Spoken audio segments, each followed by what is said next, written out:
So, Lunks, without a further ado, let's. And this is the one where we're going to be joining with you guys. I want some interaction. I want comments. Lungani is going to ask me some quick fire questions. This is called quick singles. Quick singles, yeah. Abby, I've trawled through social media on the back of the last couple of streams that we did and picked out some of the best ones. But obviously, we want our viewers around the world to keep on sending, commenting, so we know which ones they want to talk about in the next one. But for this week, let's go with, if you could play any other sport professionally, what would it be? Most definitely golf. I absolutely love the game since I think I picked up my first golf club when I was about 3 years old. So I think it's intense. Individual sports are not easy. It's a lot of mental challenges that you have to face. And you can see that all the players out there really battling, going through ups and downs, like in life. But golf is something that really excites me. I love playing golf. Just feel free out there, and such a beautiful game. A lot of people in India want to know what superpower, if you could have a superpower, what would that be? And why? That is a tough one. I'd say I would like to read people's minds, but if you play a game long enough, you start reading people's minds anyway, so it's actually a silly one, that. But if I could read my wife's mind, maybe, and figure out what she's thinking all the time, that would help. You obviously a big muso, but what is the best concert that you've ever been to in the world? Yeah, so it's a close call between. We went to the United States of America, my wife and I, a few years back, and we went to Chicago to watch John Mayer live in a forest. He's one of the best artists out there. Simply a genius when it comes to playing guitar. Very unique voice.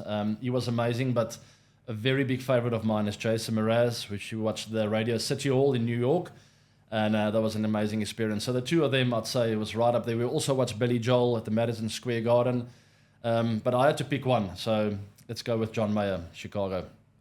Okay. There was a question about the craziest thing you've done, but obviously you've told us about skiing on Red Slope, so we know that's the craziest thing you've done 100%, lately. the scariest thing of my life. Sports documentaries, or if you stream, because you've got a bit more time on your hands these days, what's your favorite thing to watch, or the favorite thing that you've watched recently? Yeah, the best sports documentary I've watched, and it's not a recent one, it's not fresh, but The Last Dance with Michael Jordan and his team. What they achieved back in the day was absolutely incredible. I just love the confidence. You can see, I love following sports people when they're on top of their games. And obviously at that time, Michael was on top of his game. Tiger Woods in his heyday, Federer, Djokovic, Nadal in form is something I just admire. I love watching sports people at the top of their game. So The Last Dance is probably my favorite documentary, and the best sports documentary I've ever watched. Awesome. Obviously, there's a lot of cricket-related questions, so I'm going to switch quickly to things in the dressing room and things out in the middle. Who's your favorite cricketer of all time? I know you're a lot of people's favorite cricketer, but who's yours? It'll be obviously blatantly obvious for me to go with one of my teammates. And there are lots of them: Boucher, Callis, Smith, Pollock, Ntini. I played with some absolute rock star cricketers in the day, especially when I was growing up as a youngster. But in the opposition side, I would say Andrew Flintoff is my favourite cricketer of all time. I love all-rounders. I love people who can contribute with both bat and ball. And I love people or players with big match temperament. And Freddie Flintoff was certainly a guy with BMT. When the team needed him most, he was there to stand up for his guys. So loved watching him play. And your absolute go-to cricket shot under pressure? Yeah, that's changed throughout my career, you know. I almost like we're going through segments here now. Different segments in my career where the straight drive was good, the square cut early on in my career. Then I realized I had to work on tightening up. Then just a normal defensive shot became my favorite because I felt like I couldn't get out. And then going into the T20s and IPL, I started evolving and getting some new shots.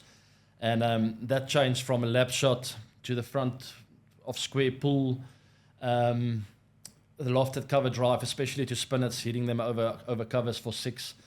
So that changed. If I had to pick one, I would say getting on my one knee. You saw the intro video.